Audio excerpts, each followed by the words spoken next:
Hey everybody, this is Nick from Android Headlines, and this is the MOTA JetJat Nano drone.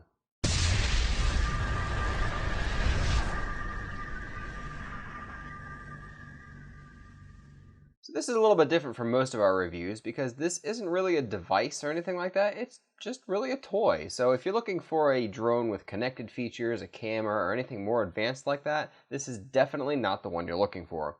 This one's about $30 or so it's pretty cheap, and it's definitely within the toy range as far as prices go. And of course, the first thing you're going to notice is the size. This thing is super small, and that's because it comes stored inside the controller out of the box.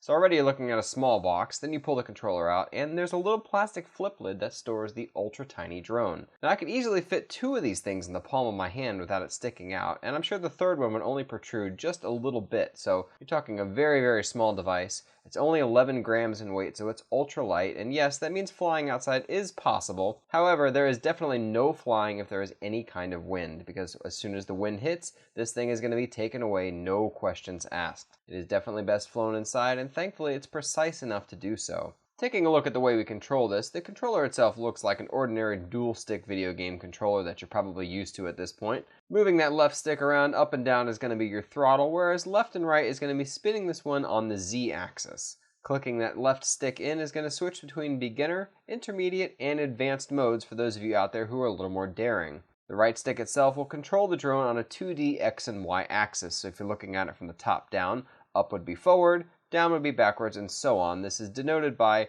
red and blue LEDs that are actually on the drone itself rather than the controller. So this is going to take a little bit of getting used to, but it didn't take very long for me, and I found that it was pretty easy to control in general. Clicking that right stick is going to let it do some mid-air flips, so you can do some pretty cool aerial moves after a while once you get the hang of it. There is a small on and off switch on one side of the drone, while you find a charging port on another side of the drone. It's going to be 8 minutes or so of flight time, whereas the charging time unfortunately takes about 20 minutes, so you're looking at well more than double the charge time over the flight time. That's definitely unfortunate, but thankfully this one has a little rechargeable lithium-ion battery built right into the unit, so you won't ever have to worry about changing out batteries, and that's probably great because it is so small. Make sure you don't lose that connector though, because while it is USB on one end, it is a proprietary on the other end, so if you lose it, you'll probably be up a creek without a paddle. There's a handy little light on the USB portion of this charger that'll let you know when it is charging by lighting up, and it's going to turn off when it's done charging. You can plug this into any computer or any low voltage charger you have, although definitely be careful when you're plugging it in because this is a small thing and it's going to take a low amount of wattage when charging. Once you turn that drone on, flashing lights are going to let you know it's in the pairing mode.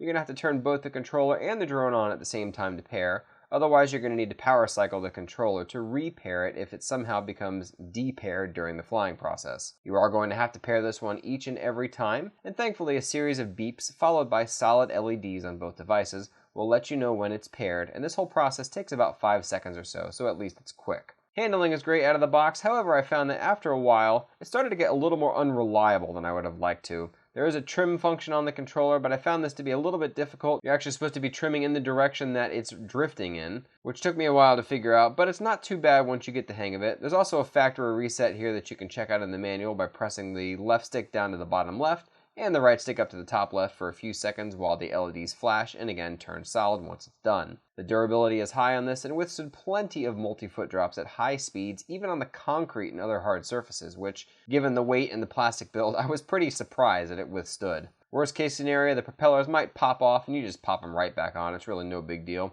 These propellers are susceptible to getting hair stuck in them, and again also you can just pop those off, take the hair out, and be on your merry way. The blades will also sometimes get warped out of form, so make sure you pay special attention to which way these blades turn out, as there are two different configurations, and one's going to be pointing up while the other will be pointing down. Overall, this is a great buy. For 30 bucks, it's a fun little toy, and in the end, that's really all it is, so don't expect too much more out of this other than that.